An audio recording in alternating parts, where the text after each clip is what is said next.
A Tall and Small Collection, Season 2, Chapter 46, and Everyone Needs a Little Hero, Chapter 33, Epilogue. Was it possible to be so happy? Was it possible to experience this kind of bliss? To think so many years ago that he was the lowest of the low, scraping just to get by. Now, he and his family were able to live comfortably, happy. They were able to live their lives and then some, because they were doing it together.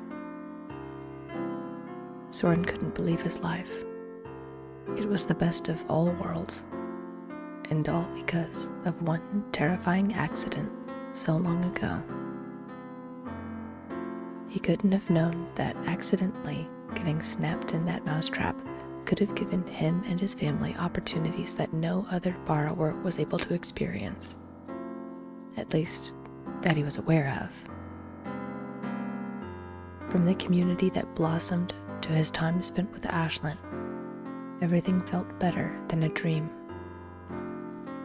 He remembered their moving day fondly. Moving wasn't the hard part.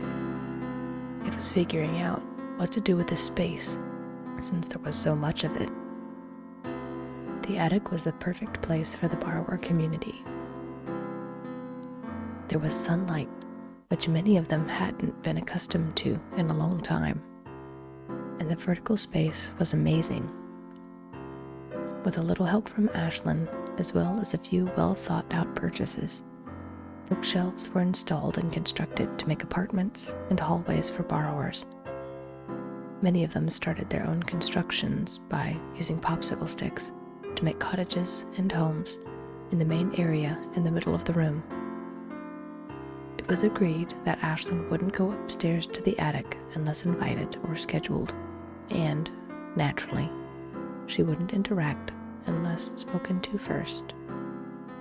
The days of the borrower community were spent in an unprecedented era of peace. They didn't always need to borrow food, water, and tools. Some of them found a way to the roof and/or the backyard to tend to their own gardens. Granted, they had to be careful when they went outside because of Bella, but her time outside was always predictable and came with a warning of Ashlyn or Theo calling for her to be careful. If they needed something, they could interact or be as invisible as they always had been. Nothing on that front had changed, but young borrower children were being told the stories of how they came to this house, and how it was with this one helpful human that it was all possible. Hero had something to do with those stories. Though the number of humans he could help daily had significantly decreased, he was able to stay in contact with Sam through the game station Ashlyn got him for his birthday. Hero and a few others sometimes went to neighborhood houses to borrow and gather various supplies, which was the opportune time for him to go and help the people they went to go borrow from. On these adventures, Hero made sure to be careful, and, thankfully, he wasn't seen by any of the neighborhood humans.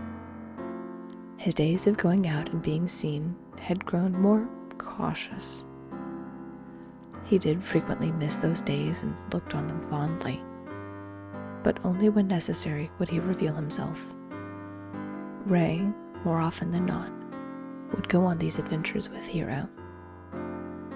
The two of them would go on little camping adventures to the tree in the backyard.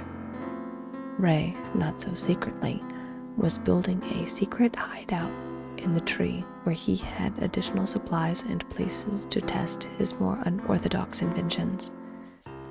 With Theo in the house, the two of them would venture out there and test some of their more sophisticated devices. It was also a chance for Ray to practice his flying. Despite the instruction manual saying otherwise, some of those little drones were capable of carrying weight, and Ray happened to fit nicely underneath the whirling blades The first time he tried his new toy, he ended up with one whole part of his arm scabbed. But it only fueled him to practice and do better. Within a week, Ray was flying everywhere in a MacGyver-style drone with a controller. In a few words, he was a natural, but not only at flying. Turned out that Ray also had a knack for 3D printing and virtual design. Once Theo showed him how to work the program, he was off to the races. Not only was he making designs with Theo for their now joined business, he was making things for the girl whose affections he won. Larkspur, the borrower girl he saved, ended up developing the biggest crush on Ray.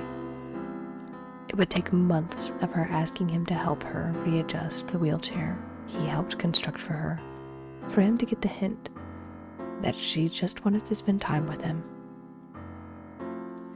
Very soon after, the two of them were spending nearly every waking hour with one another.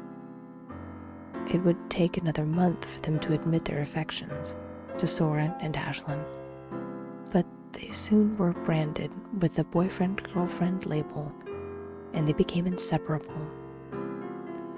Turned out, Larkspur was rather adventurous, and was always testing the limits once she broke out of her timid shell and was allowed to heal from her ordeal with Austin. It even seemed like she might be able to walk again, with the tips and tricks Theo was able to give her. That was another thing that was a little different for their new living space. They gained a new basement companion. After some discussion, Theo and Bella moved into the basement of Ashlyn's home. While Bella wasn't told the secret of who else lived with them, Theo was more than willing to help where he could, inventing and printing anything and everything the borrowers needed. The little coins that Ray and Hero found were, as a matter of fact, actually quite valuable. While some of them merely looked like pennies and dimes, several of those coins were rare enough to pay for Theo's medical bills, as well as the startup for his and Ray's business, which they worked on frequently. Dorian's days were recently spent with his music troupe, as well as his own songwriting. His follower count had skyrocketed to the point where many were asking for him to release his own album or music video. It took some convincing and some ingenuity, but the music troupe and Ray came up with the perfect setting and mechanisms to actually pull off his first music video. Some of the borrowers who were interested in technology but never had the opportunity spent time learning how to edit videos and photos, working in groups to get phones and other smaller cameras to take the pictures they wanted. The anonymity of their online presences let them venture into new territory and explore parts of their personalities that even they didn't know they enjoyed. Soren and Ashlyn, along with Maisie, spent most of their time together. Soren and Maisie more frequently tagged along with Ashlyn to various house showings so they could explore the walls. Now that Maisie was getting older, she needed to understand how to use the hooks and lines. Years passed, and Maisie came to know Ashlyn as Mom, even calling her that. Though Maisie knew her mother, Lucy, was gone, and Soren made sure to tell her stories about her mother, it was Ashlyn who stepped in and had difficult, emotional conversations with a thumb-sized borrower girl.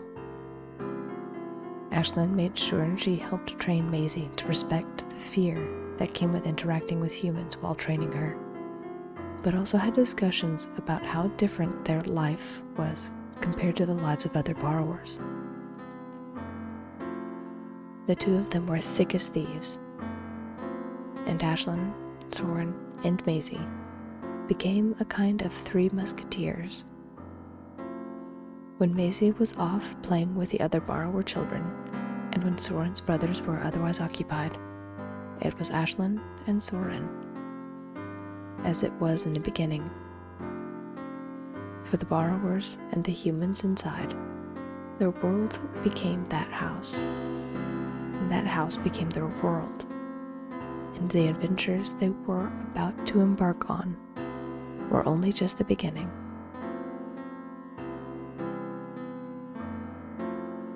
Thank you all so much for listening. Cheers, and as always, stay awesome.